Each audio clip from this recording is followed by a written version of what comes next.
storyteller this evening will be Mark Barrer.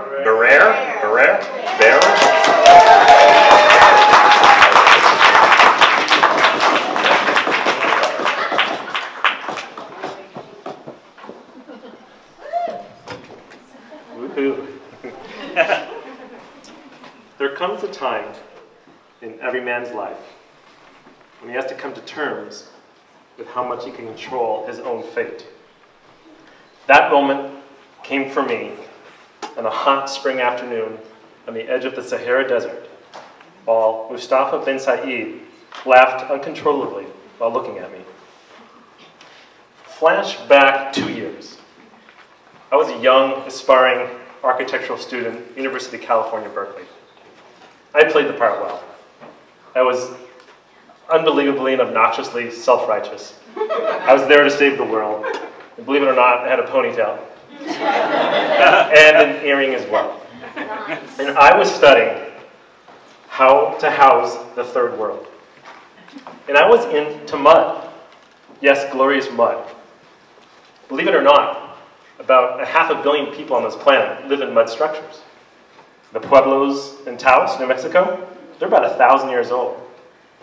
So I walk in to my advisor's office and I say, look, the way we have to solve this housing crisis in the third world is we got to go up. We got to get denser. We need big vertical mud structures, right? And so enough of this other stuff. And in Berkeley, they're exploring all sorts of alternative kinds of housing materials, right? So I'm not going to sit here and try to build a house out of either cannabis or tofu.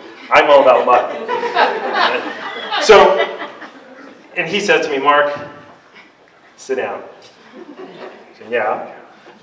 He says, there's a man by the name of Mustafa bin Said who lives in Erfoud, Morocco, who you need to meet. This man builds earthen structures 5 and 6 stories tall. And I'm psyched, right? This is my own Yoda, right? I'm going to go find the master builder in Morocco. So I convinced my best buddy at the time, Jose Villegas, who's a tough kid, Latino kid from El Paso. We fly on over, land in Spain, cross the Strait of Gibraltar, get a train from Tangiers to Marrakesh, rent a car, not knowing where we are at all, drive deep into the Sahara Desert to a little village called Erfoud. There I'm looking for a man by the name of Mustafa. I go to a small little administrative building and I ask, excuse me, and this is broken French, by the way, because I speak both Arabic and French. I need to find Mustafa bin Said. And they tell me, sort of a little broken French, it's sort of just down the way. This is a small village. You know, it's kind of 2 blocks that way and 3 blocks that way. And I said, I'm good. So I wander down these little alleyways, and I'm psyched, because I see 6-story earthen structures, right? And I'm going to come back to Manhattan. I have these big dreams. I'm going to build 70-story towers made out of mud, and I'm ready. So I come up to this little compound. I see an elderly man sitting on the porch. And I say, Mustafa? He says, no. Well, is Mustafa here? No. So, he lives here, right? Wait. Is there a time I can meet him? Where can I find him? Peut-être demain, which means perhaps tomorrow. Okay, got it. 9 o'clock? Sure. Right. So 9 o'clock, I go, Jose and I find a little room that we're renting. We stay there for the night.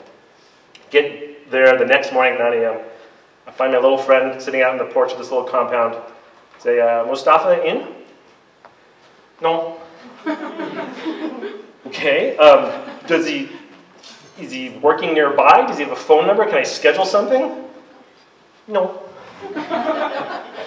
So I'm getting a little frustrated, right? And I said, look, I've come a long way, and I'm hot, and I'm sweaty, and I'm about out of money. Like, when does Mustafa return? He says, well, peut-être demain. And I'm like, you know, peut-être demain this, you know, and I'm unbelievably frustrated. So I said, fine, I'll go back. I go back to my little room. I pick up the only book I have with me, which is The Fountainhead. I'm starting it for the zillionth time. And so I say, fine. I go back the next morning, Jose and I are there. There's my little friend drinking tea, a little smirk on his face. And they say, Mustafa, is he around? No. All right. Does he live here? Wait. I need to talk to him. I've come a long way. This is like a personal pilgrimage, man. You got to give me some skin. Cut me a break. So he looks at me and he says, wait. So I got a glimmer of hope, right? So this goes on for like 3 days, going back and forth. He says, please, wait on the porch. So I sit on the porch, and he gives me some mint tea, which is a traditional Moroccan tea.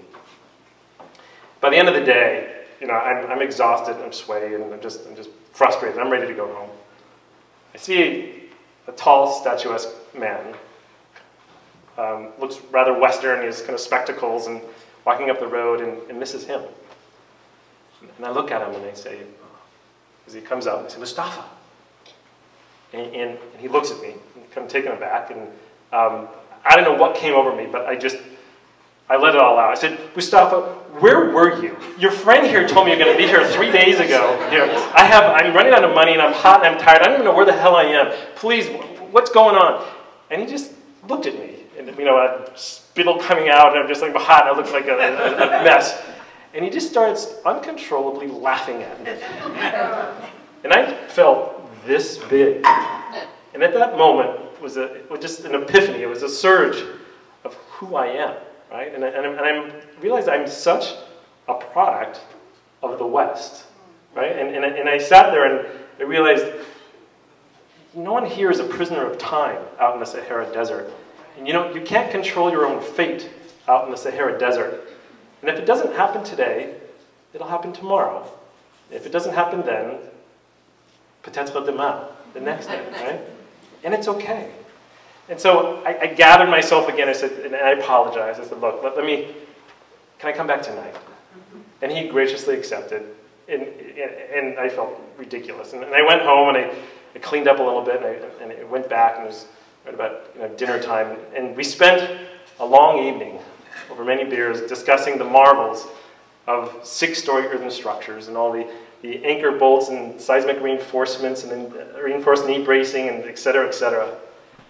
And we connected as professionals, but most importantly, we connected as humans.